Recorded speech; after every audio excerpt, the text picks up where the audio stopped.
masuk ke keluarga kita. PAN masuk keluarga kita masuk keluarga PAN. Kalau PAN ini adalah keluarga Pak Jokowi. Pak Jokowi keluarga PAN. Pak Jokowi keluarga PAN. Kebetulan saya keluarga Pak Jokowi jadi keluarga PAN. Iya. Kota Medan lebih cepat majunya, ya kan? Nah, oleh karena itu tadi kami diskusi, insya Allah nanti akan terpilih jadi gubernur Sumatera Utara dari Partai Amanat Nasional.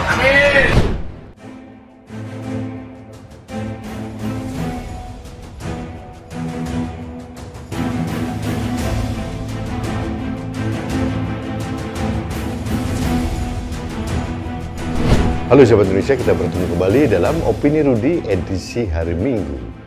Sahabat Indonesia, pada kesempatan ini di bulan puasa di hari Minggu, ini saya akan memberikan opini terkait dengan keluasan, kelincahan Presiden Jokowi dalam menempatkan kaki-kakinya di berbagai partai. Ini menarik sekali.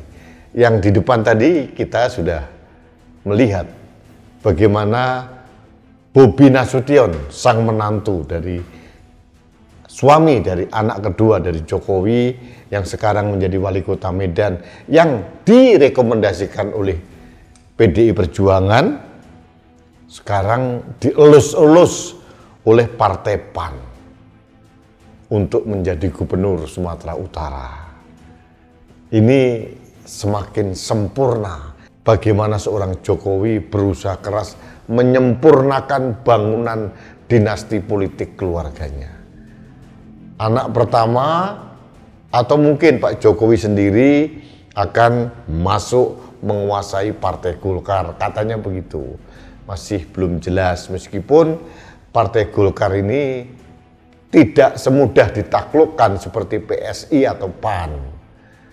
Pasti ada barrier, pasti ada resistensi dari senior-senior Golkar yang masih waras otaknya untuk mempertahankan ideologi Golkar, untuk mempertahankan sistem kaderisasi yang sehat di Partai Golkar. Masih ada. Yang sebagian sudah tercemar. Tapi kalau yang lain masih ada. Nah, ini salah satu caranya. Bobi di PAN, Pak Jokowi atau mungkin Gibran ditaruh di Golkar, Kaisang sudah di PSI, nah tinggal ada orang kepercayaan Pak Jokowi untuk mengendalikan PKB. Ini yang akan dilakukan. Nah, ini semakin meneguhkan apa yang pernah saya sampaikan dulu, bahwa Pak Jokowi ini terlihat akan membangun koalisi permanen partai-partai dengan basis 3 partai besar, Golkar, PAN, PKB. Sudah 33%. Ini sudah kita ulas. Nah, sekarang kita sudah semakin tahu ini mengapa Bobi kemudian dielus-elus oleh seorang Zulkifli Hasan yang pintar mengelus-ngelus atasannya, bosnya, ya Pak Zulkifli Hasan lah. Saya tidak bisa mengatakan dia seorang loyalis Jokowi, tapi dia memang loyalis atau penghamba kekuasaan lah. Bagi Pak Zulkifli menjadi menteri itu luar biasa. Ya kita maklum lah, kita maklum. Ini akan menjadi soal lagi dalam merontokkan sistem kaderisasi di PAN. Nah, PAN ini bukan partai sih. Ya, ini adalah kumpulan orang-orang yang menghamba dengan kekuasaan. Ya karena apa? Tidak peduli lagi dengan sistem kaderisasi. Bayangin, Bobi ini adalah kader PDI Perjuangan. Menjadi posisi wali kota itu adalah atas supporting dari PDI Perjuangan.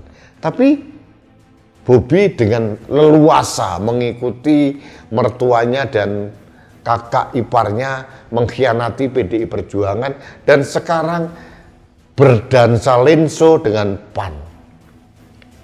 Artinya rekam jejak keluarga ini termasuk Bobi Nasution tidak punya loyalitas. Nah, kalau ini direkrut oleh PAN, ya itulah PAN berarti tidak pernah selektif untuk menentukan kader mana yang terbaik. Di samping itu juga akan memupus kaderisasi yang terjadi di PAN. Artinya mungkin juga di PAN tidak ada kaderisasi. Ini yang terjadi, comot sana, comot sini, bintang film, pelawak, siapapun dicomot hanya untuk sebagai vote getter. Ini menantu presiden jadi gubernur, semuanya kepentingan jangka pendek. Tidak ada kepentingan jangka panjang untuk membangun partai yang bernama PAN. Nah, dari hiruk pikuk apa yang saya sampaikan ini memang Pak Jokowi tidak pernah menarik Gerindra dalam barisan koalisi permanen. Ini sudah saya sebutkan, sudah berkali-kali disebutkan oleh orang lain juga bahwa Pak Jokowi ini sebetulnya tidak pernah membangun sinergi yang real, tulus, jujur dengan Pak Prabowo Subianto. Ini yang harus disadari oleh teman-teman Gerindra.